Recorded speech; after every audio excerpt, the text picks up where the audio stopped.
Hello. I guess we'll call this a tea time. These are Jen's thoughts. I'm happy to share them with you.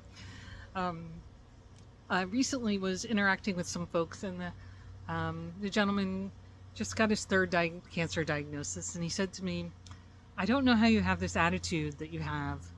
You know, this is really hitting me hard. Number one and number two, I was fine with, but this time I just don't even know what to do with myself. I'm so beside myself." And I was like, he was still in early stages. Like he had a diagnosis, but he still needed more diagnostic work, and he was before a plan, there was no treatment plan yet.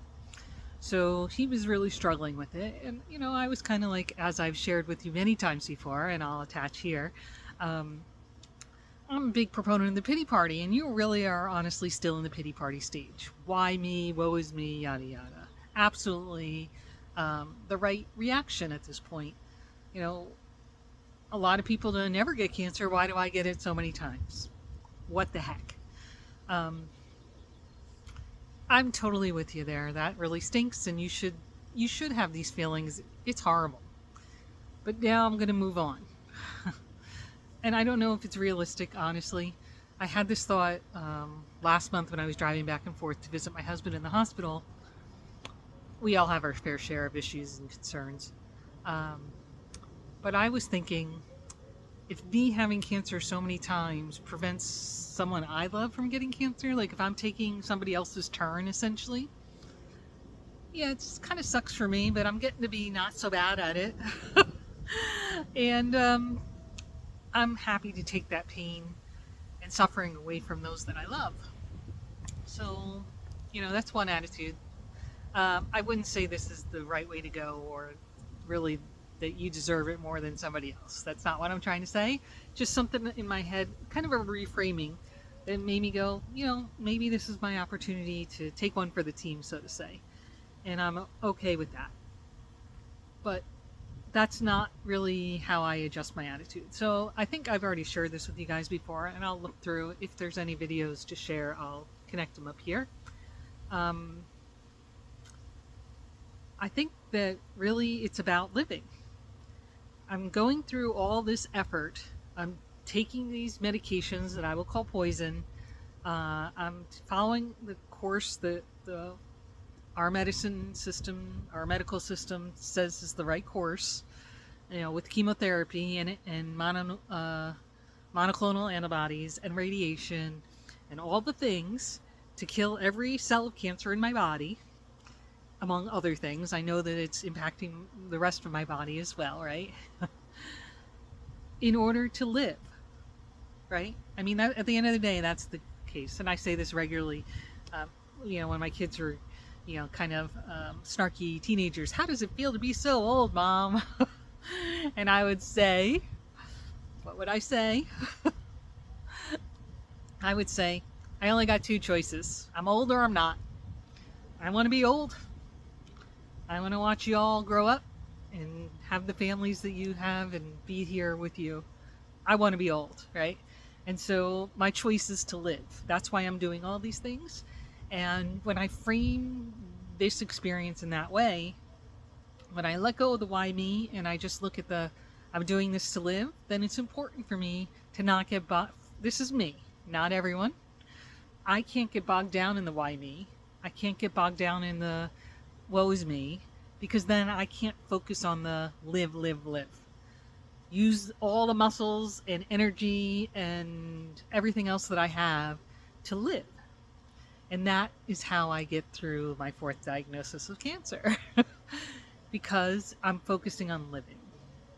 That's the carrot at the end of the stick, right? For me, it's to live my life. And so I think I've shared this many times before, but if I have the choice to stay home and be sheltered and protect myself from any little germ, with the exception of a massive pandemic, then I'm going to go out and do the things. Now, do I take unnecessary risks? No. If I'm in a hospital, am I wearing a mask? Yes, because that's where sick people go. When I'm out and about in my daily life, do I wear a mask? Not unless I'm in a massive crowd. The store's not too crowded, I won't wear it. When I'm outside, I don't wear it. Do I wear it, at a robotics competition with thousands upon thousands of children? Yes, sometimes I do. Because I recognize my limitations, right? I'm immunocompromised and I can't pretend I'm not. That's one of the side effects, right? But I'm back to living. Live. So if I just stay home, I'm not living.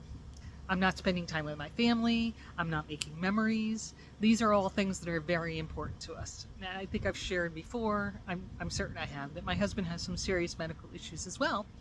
But between the two of us, we make it a priority to live, to make memories, to spend time with our family and friends, with those that we love. Because what's the point of it all if you're not doing that, right?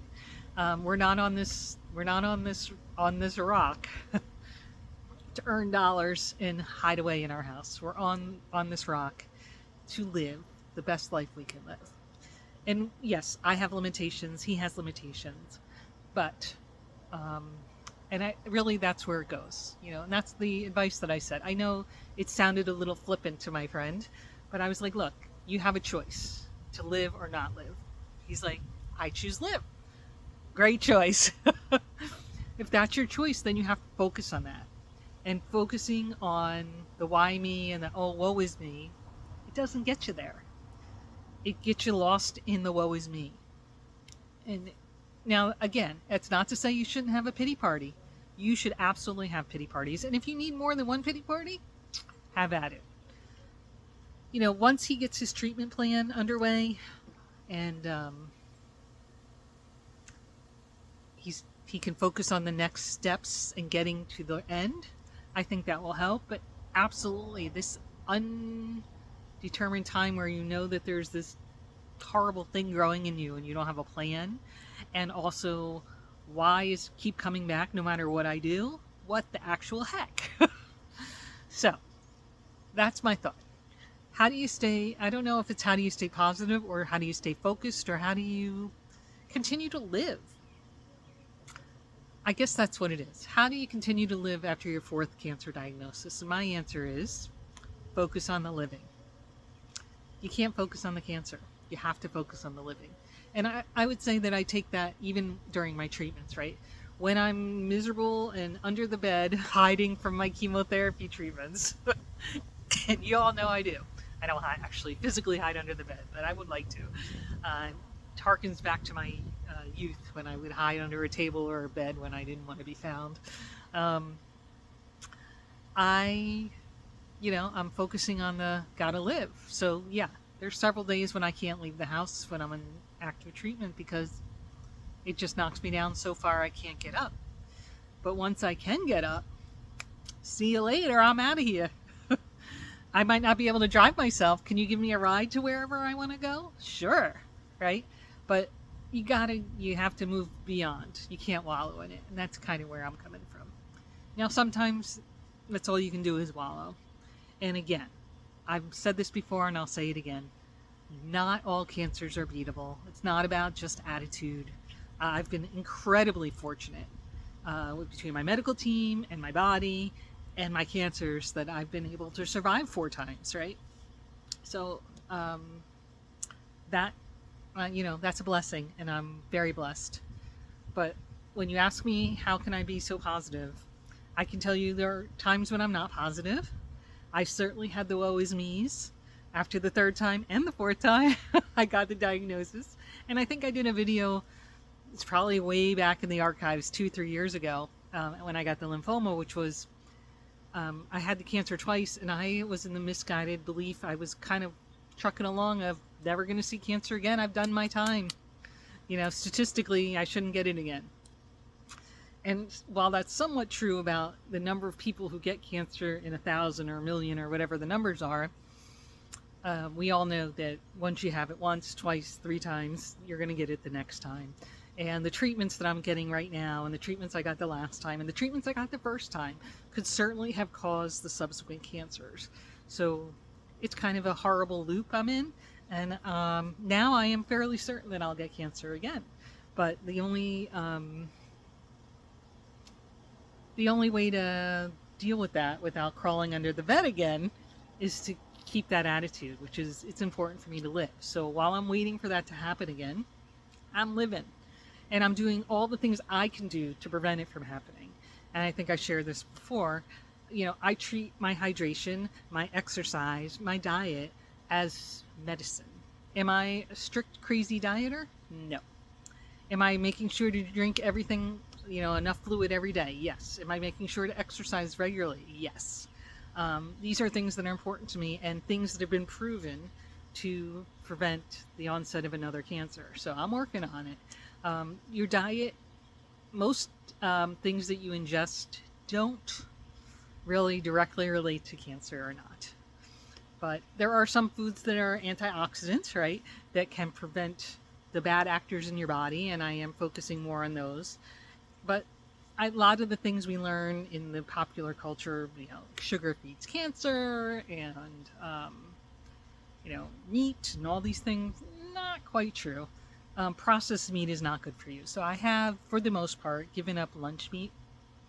I don't really eat any other kind of processed meat. I used to eat like a occasional turkey sandwich, like a processed cold cuts, but now I don't, because that's something I can control. But back to my comment, I am certain that I will have cancer for a fifth time. I don't know if it will be in 2 years or 5 years or 10 years or 20 years, hopefully.